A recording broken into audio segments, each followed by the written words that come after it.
Олон жил барилдсан спортоор хичээлсэн тамирчдын нэг том зовлон байдаг. Энэ бол бэртэл гэмтэл юм а. Хуучин бэртэл гэмтлүүс сэдэрдэг.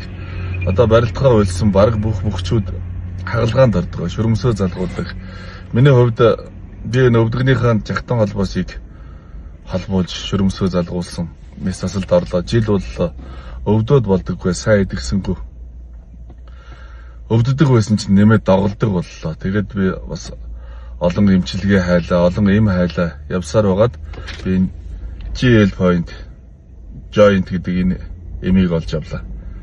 Тэгээ энийг уугаад нөгөө үе мөчийн шажигнахаа дуурхаа болоод өвдөх нь гайгүй болоод энэ өвдгөнөөс гадна ахаад энэ мөр энэ гэмтлүүд маань өвдөхөө болж байна. Их сайхан байна. Өдөрт 2 ширхгийг уугаад л тэгэл хангалттай болт юм байна. Энийг уухгүй 7 хонохоор ахаад эргээд өвдөд эхэлж шүү. Тэгээд би үеийнхээ одоо тамирчдад, ахмад тамирчдад бол өөрийнхөө зүгээс энэ GL point энийг л хэлж байна. Санал болгож байна. Энийг л авч хэрэглэх хэрэгтэй. GL joint энэ бэлтгэлийг оруулж ирсэн ачта буянтай хүмүүст бас баярлалаа гэж хэлмээр байна. Баярлалаа.